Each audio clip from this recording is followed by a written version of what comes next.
Oh, absolutely, I agree. I think it was spot on. When you look at center of gravity analysis to try and figure out how do you actually take down a regime of this size that has that amount of proxy forces, you have to be able to remove some of the support base, which they were able to do, and then you look at the leadership specific, and then you look at the military capability. So if you take it in the last 18 months and what has actually taken place, as well as now, being tipped and cued on the leadership meeting itself, and then being able to use that in conjunction with taking out air defense launchers and the remaining missile stockpiles.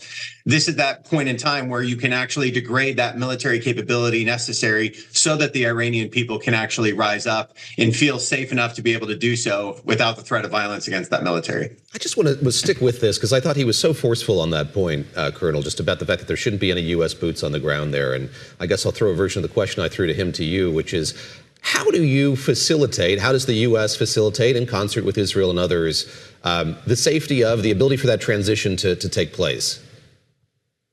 Yeah, I think the best thing that we can do is provide it from that security perspective without boots on the ground.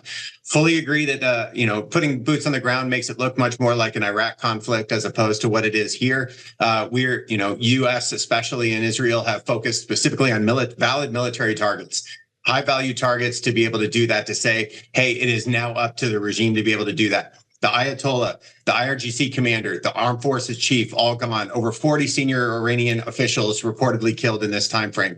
And then when you try to look at some of the retaliation hasn't been that strong compared. There are a couple of issues. Obviously, the Navy Fifth Fleet headquarters in Bahrain, but most everything else had been intercepted. So that strategic message that the president can put out, as well as Prime Minister Netanyahu, they can put out and say, this is your time, echoing what you heard President Trump say early yesterday morning.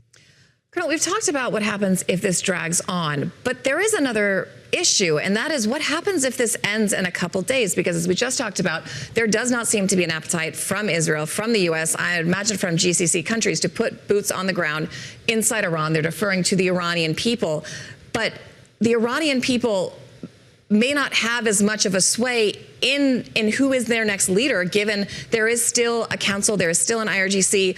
Quickly, what happens if this ends in a couple of days? Could that be just as problematic?